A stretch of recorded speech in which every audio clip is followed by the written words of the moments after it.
Pagbasa mula sa aklat ng Eksodo. Noong mga araw na iyon, naglakbay ang mga Israelita patungong Sukot. Humigit kumulang sa 600,000 ang mga lalaki, bukod pa sa mga babae at mga bata.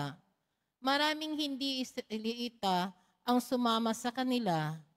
Marami silang dalang tupa, kambing at baka. At niluto nila ang dala nilang gagawing tinapay na wala pang lebadura.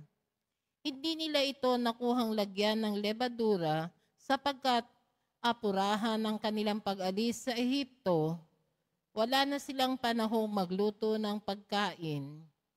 Ang mga Israelita ay nanirahan sa Ehipto ng 430 taon, huling araw ng ika-430 taon nang umalis sa Ehipto ang mga hukbo ng Panginoon.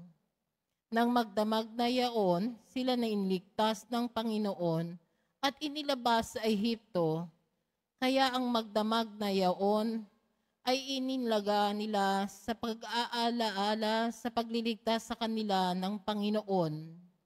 Ang pag-aalaalang yaon ay patuloy nilang gagawin habang panahon.